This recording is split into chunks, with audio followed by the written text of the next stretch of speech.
Bound by Fate and Blood by Jenna O'Malley. The Merna Annals, Book 1. Chapter 37. Ian. Ian tore through the battle, spilling into the Grand Hall. The guild had traced them to Sancta Terra. How did they make it through the veil spell? Frey slid into position beside Ian and passed off a blade. Uranshi Fera? Secure. Ian nodded at Hadomi and Lee as they disappeared into the gardens, leading Maria between them and protected. I think one of the winged ones might have been lurking around too. Tus was likely following you. Great. That's one ribbing I will never escape. Ian looked from the sword to Frey. On your mark, seek out Abraxas, Cavilius, or Malice if we are separated, Ian called, taking off into the chaos. From the filling hallways, battle cries mounted. Arya's smooth, song-weaving power hid their energy more than Hadomi's lungs had in previous battles.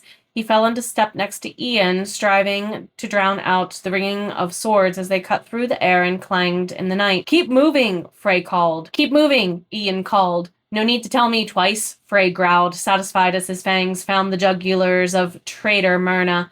In a warping sliver of shadow, he cleared a path for his brother and the Fae King. He cleared a path for Ian and Arya. Ian's sword was second to animalistic tendencies when Arya sang so boldly. Frey's limbs and teeth were furious as weapons, and many who fought alongside him learned how dirty he loved to play. Frey, Ian, above us! Arya skidded to a stop in front of the pair, gesturing for them to stand back as he channeled energy in a defensive blast arching over in a dome above their heads. Swiping his hand took away the shield and incoming arrows out of the equation in favor of their safety. Ian needed a lesson in hiding his disbelief as he watched. Jesus! No, not quite. But good-looking and one hell of a singer, yes. Arya chuckled, dashing into the battle as if he floated on invisible wings.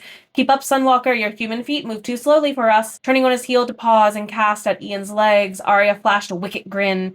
The world slowed, and he cackled in victory before moving alongside Ian again. The second wave of hunters broke through the side entrance. Ian made effective use of Arya's continued song casting. In the past, he preferred artillery when it was available, but he noted to find a sword and train better when using it if these battles were going to be his new normal. Hearing a familiar twang, loose arrows from their flank, Ian yanked Arya back by the cloak under a table for cover. Frey leaped over the table with Motokawa at his side, both giving their pinned comrades an out as Vovary cleared their path. Arya turned, waving to the dragonkin. Give me 5! Cover your ears! The archer knocked a handful of arrows and angled them higher than the previously loosed set. It would be their only warning. The second Vovary's bow slammed metal and wood through the air. Arya's singing filled their ears to the point of piercing pain, outdoing the volume of any siren Ian could remember. The Fairy King's magic forced every arrow to multiply and combust on impact with hunter flesh. Third-degree sunburns and blisters bubbled from inside their skin and out through the top layer as they screamed from what looked like internal poisoning. More warning would be nice, Malice called, sliding into a crouch at the Fae King's feet. She had a pistol in each hand and pain visible on her face. Some of us do not have fingers free for plugging ears. Be grateful I managed that parlor trick only a few times a week, then.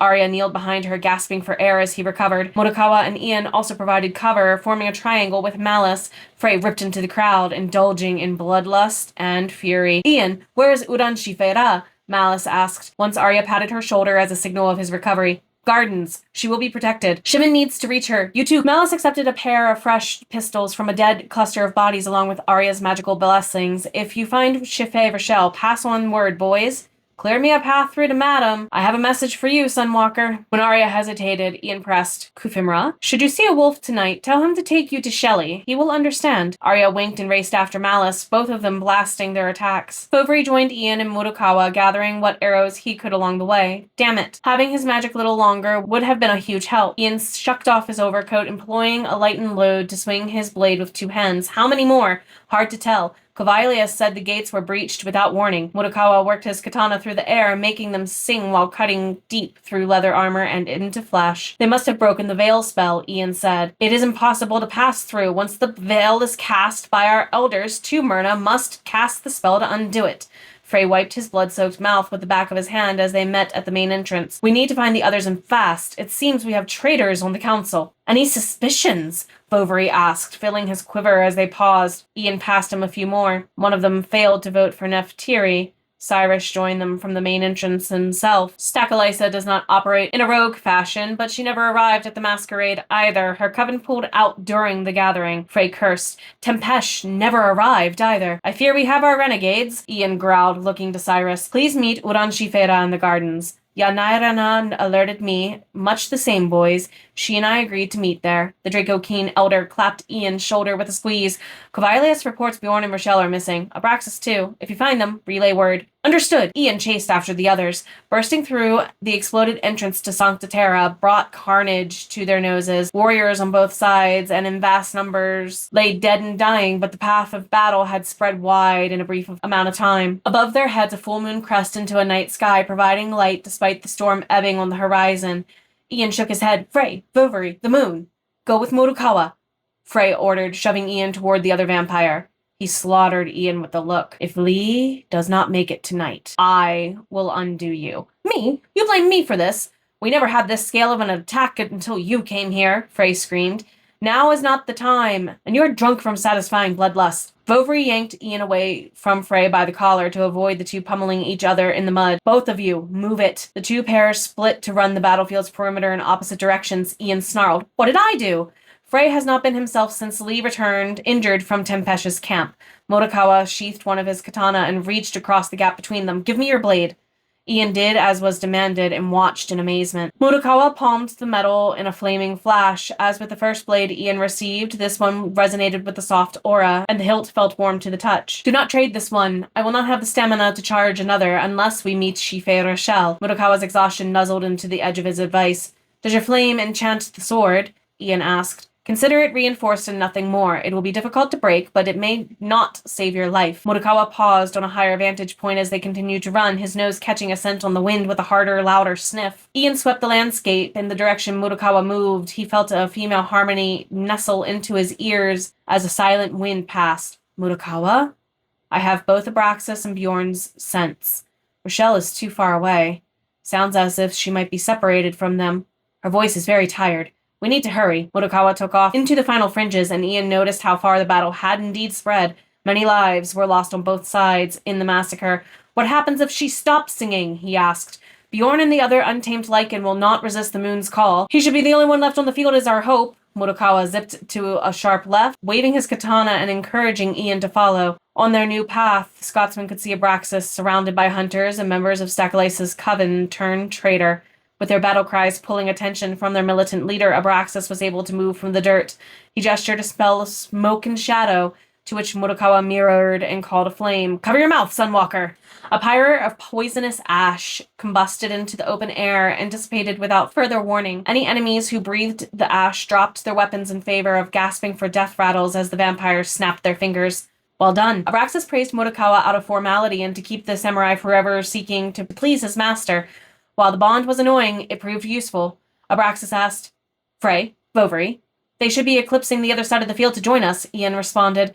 She favored Rochelle and Kuf and Bjorn. Rochelle was separated from us. Her song is weak. Bjorn abandoned our retreat to seek her. Abraxas sheathed his blade. We will return. Frey and Vovery will find them. Motokawa protested, but he bit back his words when Abraxas shot him a harsh glare and started to walk back to Sancta Terra. Ian yelled over his shoulder, Look after him, Motokawa. Head north, and you will find who you seek. Wine when I see you. Beer would be better. Ian looked at the sword in his hands, as hopefully Motokawa's magic would prevent this one from shattering. Alone and continuing along the path, Ian could see Bjorn fighting an abundance of hunters ahead. Ian cursed. Some of them held ropes. Stopping in shadow to watch from the distance, he hoped to find an opening as the chieftain struggled to stand after a hunter tripped him. The distant clouds closed in, taking moonlight. Ian accepted the cover. With distant rumbles of thunder incoming, he calculated the storm would hit in minutes. He hoped his parlor trick, as Arya called it, would come when called instead of waiting to strike at the last minute like it did with Duncan. As Ian took on another hunter, he contacted with the lichen chieftain. Bjorn swung a second blade through the hunters' necks and utilized Ian as a distraction. Throwing off a few hunters' purchased freedom, back to back and against their attackers, Bjorn spoke under his breath. Listen to me. What? Ian asked. Do you hear the storm? It calls you. Ian did as demanded and his hands tightened on the sword. The wind was deafening, as in the moments before he did attack Duncan. The same smell wafted through the field. When I tell you to move, do not hesitate. Bjorn bared into his counter stance on the circling hunters. You have one shot to clear them when they are close enough. Ian muttered, I do not appreciate my first lesson in magic being during a battle. If you cannot accept instruction, Sunwalker, it may be your first and last lesson. Accept the bragging rights it'll earn you instead. Save our behinds, and I promise to keep my mouth shut about the instruction. Fine. Listening. Do not fear your magic. It will use fear against you. Bjorn broke away from his partner's back, taking the hunter's focus with him as he bellowed, "Accept it!" Embracing the smell of hot sweetness coming to his nose, Ian raised his blade overhead and felt a charge blast from the sky and into his body. He spun the blade overhead in two powerful arcs. The motion mimicked ones he put through Duncan's abdomen. This time, it gathered the charge instead of releasing it into the rest of the field. The hunters closed in fast. Each boisterous rumble from the sky pounded the earth with cascading rain, soaking the field. Bjorn slipped in the mud. "Stop fearing yourself!" Ian's eyes opened, and electric blue coursed through him. The final notes of Rochelle's song and Arya's speed-enhancing spell ran into Ian's feet, sending the bolt-infused blade deep into each hunter. Landing in a crouch, Ian swiped the sword overhead and slammed it into the earth. Bolts crackled through the ground to char corpses to ash. Any living hunter fell from the purged electrical current, their flesh smoldering where they laid. Despite hope, the blade shattered. Bjorn's slow clap caught Ian's attention. He raised his hand, making the chieftain stop. In the rain, they listened. Ian's gaze returned to normal as the storm dissipated and his vision cleared. He looked over the horizon to where he last heard Rochelle's song. A Gaelic curse left his lips as he caught his breath. "She stopped singing. We must go." Facing Bjorn triggered Ian to take a few steps back and grip his sword again. Clearing clouds revealed a grizzled wolf where the chieftain stood. The dark, salted gray coat was old and lackluster, unlike an Ine Merna's likeness would shine with their coat. Arya's suggestion made sense, and Ian approached.